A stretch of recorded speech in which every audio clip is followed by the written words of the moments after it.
نحمده ونصلي على رسوله الكريم اما بعد بسم اللہ الرحمن الرحیم السلام علیکم ورحمۃ اللہ وبرکاتہ۔ شرعی تقاضا پورا کرنے کے نہایت ضروری آداب۔ ہم بستری کے شرعی آداب کیا کیا ہے؟ ہم بستری سے پہلے کیا کرنا ضروری ہے؟ ہم بستری کے بعد کرنے والے ضروری کام۔ محترم ناظرین، جو آدمی نفس کی خواہش پوری کرتا ہے اس کا دل سخت ہو جاتا ہے، سوائے ہم بستری کے کہ یہ دل کو صاف کرتا ہے، اور اسی لیے انبیاء کرام نے کیا ہے۔ دوران مباشرت اگر مرد کا انزال جلد ہو جاتا ہو تو اسے چاہیے کہ چنے زیادہ کھایا کرے۔ مباشرت کے دوران مرد کا عضو ڈھیلا ہو جاتا ہو تو اسے چاہیے کہ مباشرت سے پہلے کچھ دیر سو جایا کرے، یعنی نیند پوری کر کے مباشرت کیا کرے۔ محترم ناظرین، پہلے ہم بات کر لیتے ہیں کہ شرعی تقاضا پورا کرنے سے پہلے، یعنی ہم بستری سے پہلے کیا کرنا ضروری ہے۔ سمجھداری کا تقاضا یہی ہے کہ عورت کو چاہیے کہ دو الگ الگ مگر صاف کپڑے اپنے پاس، جب اس کا شوہر مجامعت سے فارغ ہو جائے تو ایک کپڑا اسے تھما دے جس سے وہ اپنی صفائی کر سکے، پھر عورت دوسرے کپڑے سے اپنی صفائی خود کرے۔ اگر ان کے پہنے ہوئے کپڑوں میں جنابت کا کوئی اثر نہ پہنچا ہو تو وہ ان کپڑوں میں نماز بھی پڑھ سکتی ہیں۔ محترم ناظرین، اسلام نے طہارت اور صفائی کے نظام کو جتنی اہمیت دی ہے شاید کسی مذہب نے دی ہو۔ اس طہارت کے نظام کو برقرار رکھنے کے لیے بوقت جمع عضو خاص کی صفائی کے لیے علیحدہ کپڑے کا انتظام موجود ہو، وہ اس لیے کہ اگر کسی اور کپڑے سے صفائی کی گئی تو خطرہ ہے کہ وہ گندگی سے آلود ہو اور جراثیمی چھوت عضو کو لگ کر گندگی اور آلودگی کا باعث بنے۔ اگر عضو کو صاف نہ کیا گیا تو غلاظت عضو پر لگی رہے گی، کیونکہ اس میں خاص رطوبات ہوتی ہیں جو کچھ عرصہ تک عضو پر چمٹی رہیں تو الرجی کا باعث بن سکتی ہیں۔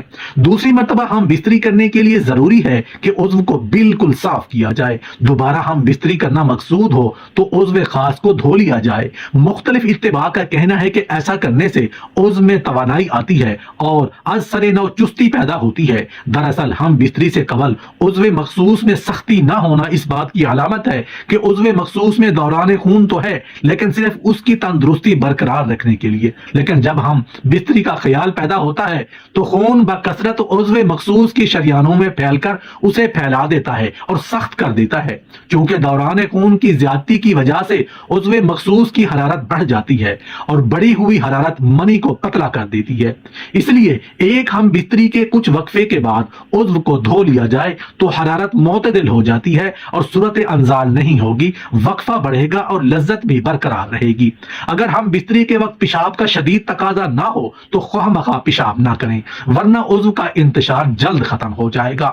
مباشرت کا فطری طریقہ تو یہی ہے کہ عورت نیچے ہو اور مرد اوپر رہے، چنانچہ سارے حیوانات اسی فطری طریقہ پر عمل کرتے ہیں اور قرآن پاک میں بھی یہی طریقہ بیان کیا گیا ہے۔ اس کی صورت یہی ہو سکتی ہے کہ عورت چت لیٹے اور مرد کے اوپر لیٹے تو اس طرح مرد کے جسم سے عورت کا جسم ڈھک جائے گا۔ اسی طریقہ میں زیادہ راحت اور آسانی ہے، عورت کو بھی مشقت نہیں اٹھانا پڑتی، نیز اس تکرار حمل کے لیے یہ بھی طریقہ مفید ہے۔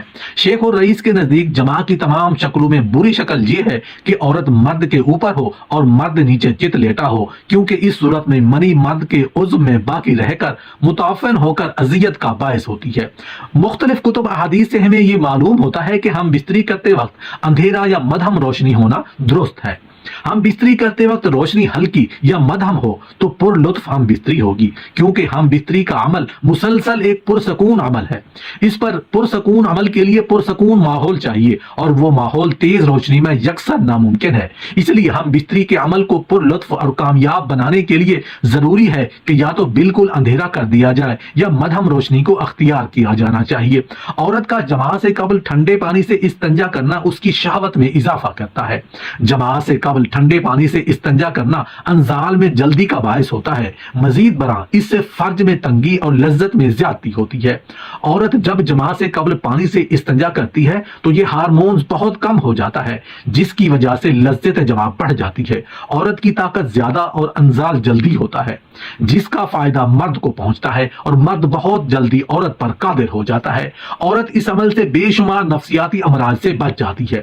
جماع کے وقت عورت کے ایسٹروجن ہارمون ہارمونز کی کارکردگی بہت زیادہ مؤثر ہوتی ہے۔ محترم ناظرین، اب ہم بات کر لیتے ہیں کہ شرعی تقاضا پورا کرنے کے بعد یعنی ہم بستری کرنے کے بعد کیا کرنا ضروری ہے۔ ہم بستری کے بعد کوئی مرغن یا شیریں غذا، انڈے کا حلوہ، گاجر کا حلوہ، شہد آمیز دودھ یا میوہ جات کا آمیزہ کھا لینے سے قوت بہا کم نہیں ہوتی۔ اگر کچھ بھی میسر نہ ہو تو تھوڑا سا گڑ ہی کھا لیں، مگر پاکی حاصل کرنے کے بعد ہی کھانا بہتر ہے۔ ہم بستری کے فوراً بعد ٹھنڈا پانی نہ پیئیں۔ عموماً لوگ ہم بستری کے فوراً بعد ٹھنڈا پانی پینا پسند کرتے ہیں، جو ہمارے جسم کے لیے بہت ہی نقصان دہ ہے، کیونکہ اس وقت انسان کا جسم بہت ہی زیادہ گرم ہوتا ہے۔ اس وقت مرد ہو یا عورت، دونوں کے جسم میں حرارت بہت زیادہ ہوتی ہے۔ اگر ایسے وقت میں کوئی بھی ٹھنڈے پانی کا استعمال کرتا ہے تو اس کو دمہ یعنی سانس کی بیماری ہونے کا خدشہ ہوتا ہے۔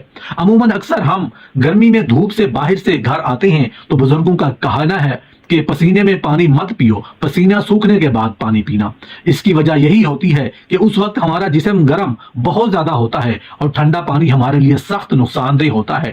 ہم بستری کے بعد ایک ہی کپڑے کا استعمال نہ کریں۔ عموماً میاں بیوی ہم بستری کے فوراً بعد ایک ہی کپڑے سے نجاست یعنی منی کو صاف کر لیتے ہیں، جس کی وجہ سے ایک دوسرے کی نجاست یعنی منی لگ جاتی ہے، جس سے بیماریوں کا اندیشہ مثلاً الرجی وغیرہ ہو سکتی ہے اور آپس میں نفرت پیدا ہونے کا بھی امکان ہوتا ہے۔ ہم بستری کے فوراً بعد اپنی شرمگاہ کو ٹھنڈے پانی سے نہ دھوئیں۔ عموماً لوگ ہم بستری کے فوراً بعد واش روم جا کر شرمگاہ کو ٹھنڈے پانی سے دھو لیتے ہیں۔ ایسا نہیں کرنا چاہیے، کیونکہ اس وقت ہمارا جسم بہت گرم ہوتا ہے اور اس کی وجہ سے نسیں پھٹنے کا اندیشہ ہوتا ہے۔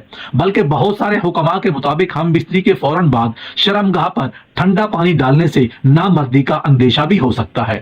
ہاں، جب آپ کا جسم نارمل ہو جائے تو اس وقت آپ شرمگاہ دھو لیں تو اس میں کوئی حرج نہیں۔ ہم بستری کرنے کے فوراً بعد پیشاب کرنے مت جائیں۔ کچھ خواتین کا کہنا ہے کہ ہمارا حمل نہیں ٹھہرتا، تو ایسی خواتین کو چاہیے کہ ہم بستری کے فوراً بعد پیشاب کرنے مت جائیں، کیونکہ ہم بستری کے وقت بچہ پیدا کرنے والے جراثیم عورتوں کی شرمگاہ میں جاتے ہیں۔ جب وہ پیشاب کرنے یا استنجا کرنے جاتی ہیں تو وہ جراثیم واپس باہر آ جاتے ہیں، جس سے خواتین کا حمل نہیں ٹھہرتا۔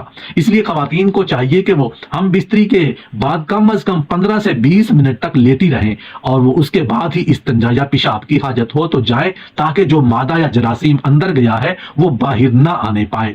ہم بستری کے فوراً بعد آپ کبھی بھی نہ نہائیں۔ عموماً لوگ ہم بستری کے فوراً بعد نہانے چلے جاتے ہیں، حالانکہ اس وقت جسم میں حرارت بہت زیادہ ہوتی ہے۔